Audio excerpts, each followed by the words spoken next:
Sakata la kujeruhiwa kwa Padri Charles Kitima bado linaendelea kutikisa vichwa vya habari, lakini pia vichwa vya watetezi wa haki za binadamu wameendelea kukemea na kuweza kutoa sauti kwa ajili ya hiki kilichotokea.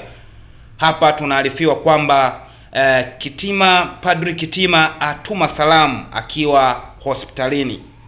Hii salamu imetumwa kwa njia au kupitia kwa rais wa chama cha wanasheria Tanganyika kwa maana ya TLS, Boniface Mwabukusi. Amesema amemtembelea hospitalini katibu wa Baraza la Maaskofu Katoliki Tanzania kwa maana ya TEC, Padri Dr. Charles Kitima na kumfikishia ujumbe wa Watanzania wapenda haki. Kupitia ukurasa wake wa Instagram, Mwabukusi ameandika: "Nimemtembelea Father Dr. Charles Kitima. Hakika lilikuwa shambulio baya lenye lengo la kumdhuru maisha." Ameongeza kuwa hali ya Padri Kitima inaendelea vizuri na kwamba Mungu ni mwema. Aidha, ametoa ujumbe aliomueleza kuwa umetoka kwa Padri Kitima mwenyewe kwa ajili ya Watanzania wote. Ujumbe huo unasomeka hivi: "Rahasha, lazima tuwe imara kusimamia masuala ya msingi katika taifa. Hatutakiwi kuogopa kulipa gharama katika kusimamia haki na wajibu wetu kwa taifa. Kila mmoja atalipa gharama kwa kiasi chake, na hilo lazima tuwe tayari. Tunapozungumzia mambo ya msingi kitaifa yanayotakiwa kurekebishwa ili uchaguzi ufanyike kwa haki, tusiogope kulipa gharama." Hayo yalikuwa au huo ulikuwa ndo ujumbe ambao alipewa Mwabukusi kwa ajili ya Watanzania wote ambao nimekusomea hapo. Lakini Padri Kitima alishambuliwa April 30, 2025 majira ya saa 4 usiku mara baada ya kutoka katika eneo alilokuwa akipata kinywaji. Alipokuwa akielekea maliwatoni, alishambuliwa kwa kupigwa na kitubutu kichwani. Taarifa ya jeshi la polisi kanda maalum ya Dar es Salaam imeeleza kuwa mtu mmoja anashikiliwa kwa tuhuma za kuhusika na shambulio hilo dhidi ya Padri Kitima. Sasa bado tunaendelea kukemea hivi vitendo ambavyo vinaendelea kutokea kwenye taifa letu, ukizingatia tunaelekea kwenye uchaguzi ambao utafanyika mapema mwezi huu wa kumi, mapema mwaka huu mwezi wa 10, ambapo uchaguzi mkuu utafanyika. Sasa haya yakiwa yanaendelea, basi tukae tujue kabisa kwamba yanaweza yakavuruga amani ya taifa letu. Kwa maana gani?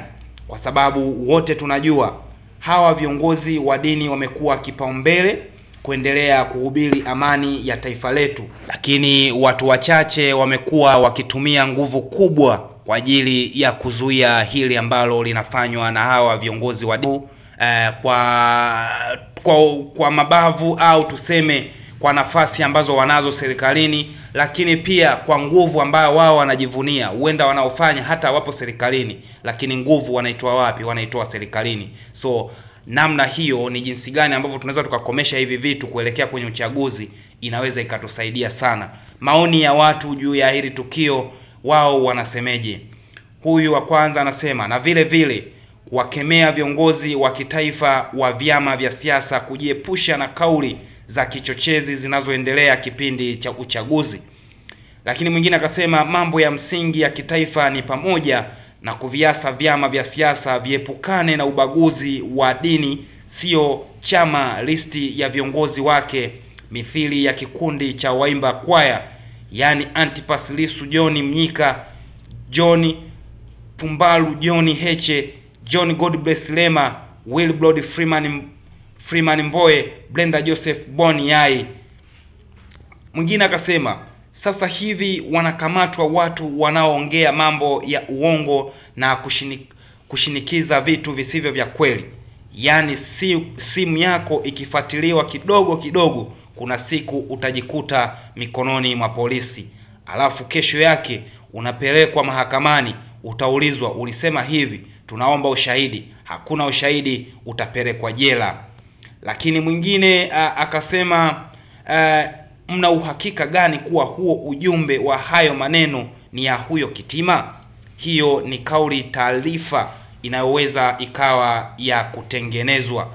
Lakini mwingine akasema, pesa zitawaua hadi watumishi wa Mungu wanakula kiapo kisa haki kweli.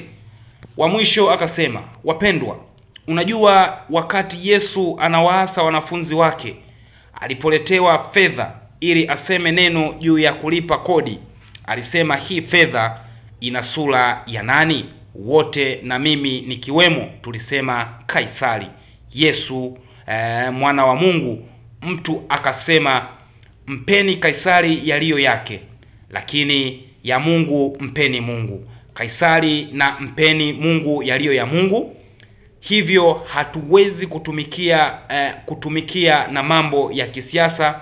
Juzi tu hapo baba kardinali mstaafu alimwambia aachane na hayo mambo. So hayo ndo yanayoendelea huko Kurasini, ambako padri ameweza kujeruhiwa kwa kupigwa na kitu butu kichwani.